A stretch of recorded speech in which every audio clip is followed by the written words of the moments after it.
कविता का व्याख्या को हम समझेंगे।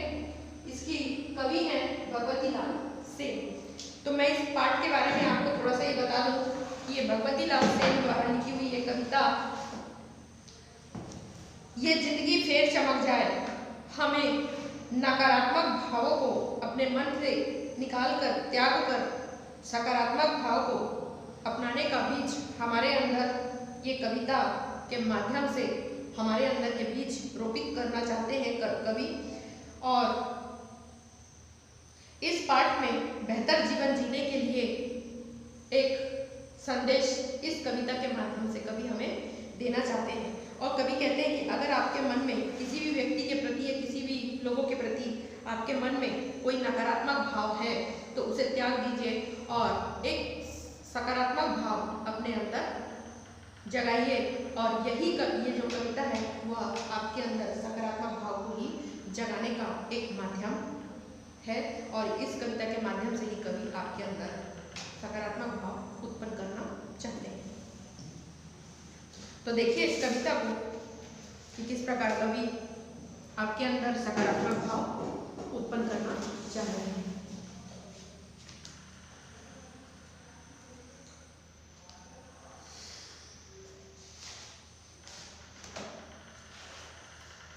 कोठी में धान छलक जाए, ये जिंदगी फेर चमक जाए।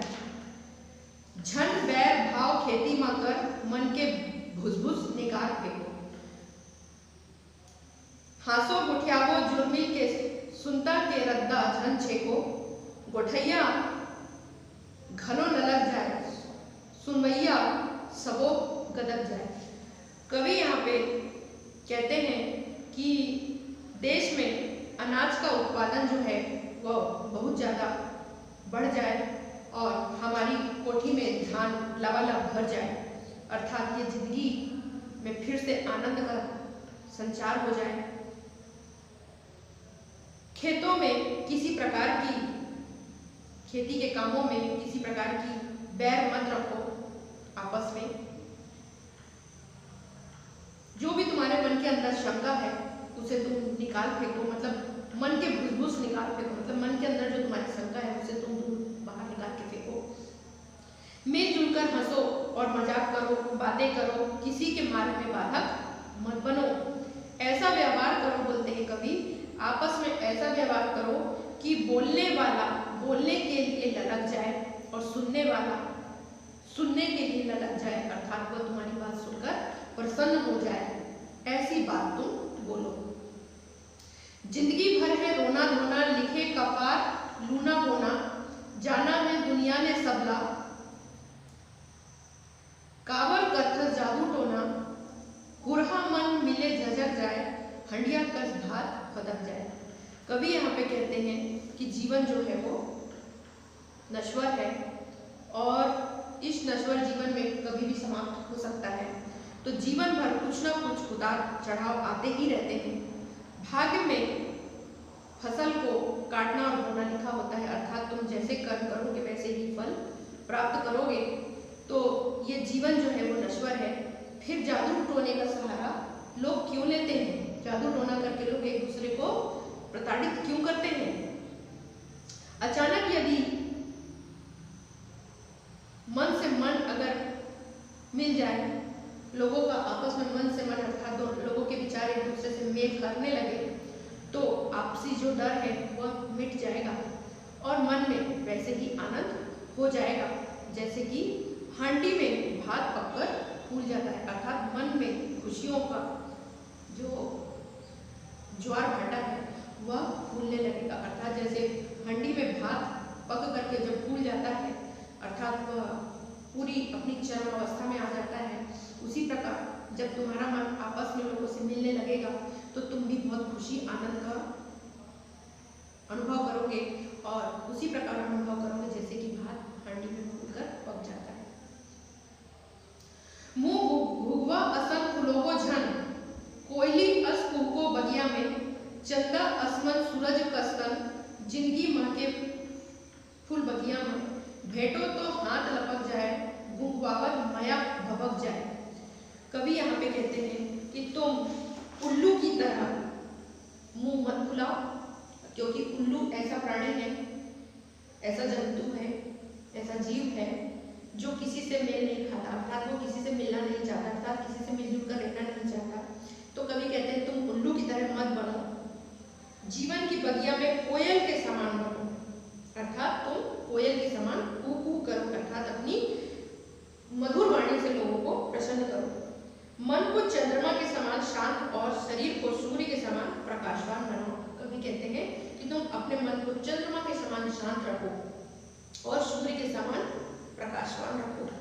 लोग तुमसे हाथ मिलाने के लिए उत्सुक हो जाएं, ऐसा अपना व्यवहार रखो और बोलते ही माया छलक जाए, ऐसी अपनी वाणी में मिठास रखो। तो इस प्रकार कवि लोगों को सकारात्मक भाव अपने अंदर जागृत करने का संदेश देते हैं।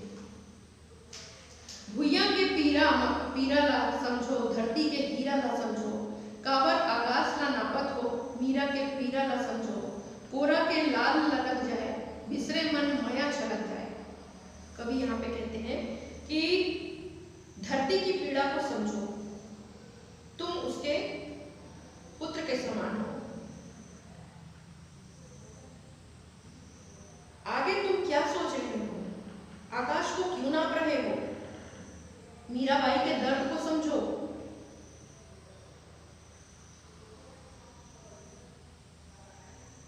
कोरा के लाल ललक जाए, कवि कहते हैं कि भले ही लोगों के मन में दया माया उत्पन्न हो जाए, तुम अपना ऐसा व्यवहार रखो कि एक छोटा सा बच्चा भी तुम्हारे व्यवहार से आकर्षित होकर तुम्हारे पास आ जाए, अर्थात भूल जाओ अपने मन में कि तुम्हारे मन में किसी के लिए ईर्ष्या द्वेष है, भूले हुए लोगों के मन में दया माया उत्पन्न हो जाए। जो तुमको भूल गया है, तुम अपना व्यवहार ऐसा रखो कि वह भूला हुआ व्यक्ति भी तुम्हें फिर से याद करने लगे।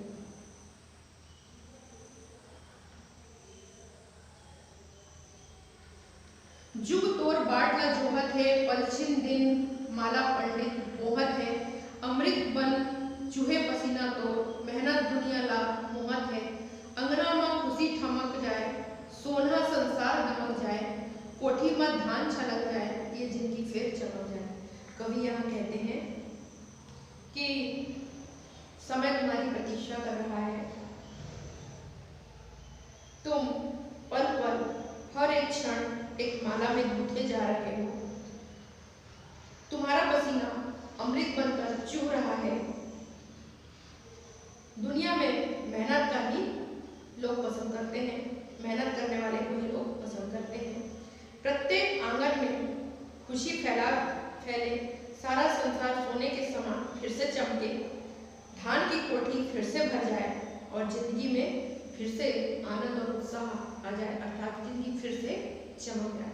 तुम ऐसा व्यवहार रखो, तुम अपने अंदर मन में हृदय में ऐसे भाव रखो कि तुम्हारे आंगन में फिर से खुशी आ जाए, संसार में सोने के समान फिर से चमक आ जाए, कोठी में फिर से धन लबालब भर जाए और ये जिंदगी में फिर चमक जाए, अर्थात सभी के जीवन में फिर से खुशहाली और आनंद आ जाए। तो कवि ने यहाँ पे इस कविता के माध्यम से लोगों के मन में सकारात्मक भाव को जागृत करने का प्रयास किया है कि अगर तुम्हारे मन में किसी के लिए राग द्वेष भी हो तो तुम उसे त्याग दो और अपने मन में उसके लिए प्रेम भाव उत्पन्न कर लो और उसे बड़ी ही मधुर वाणी से व्यवहार करो और उसके लिए स्नेह और दया का भाव अपने अंदर जागृत करो। ऐसा करने से तुम्हारे जीवन में खुशी ही खुशी और आनंद ही आनंद छा जाएगा। इसलिए कवि यहाँ पे सभी को सकारात्मक विचार अपने हृदय में जागृत करने के लिए प्रेरित करते हैं, जो कि अब आपको समझ में आ गया होगा ये कविता। Thank you.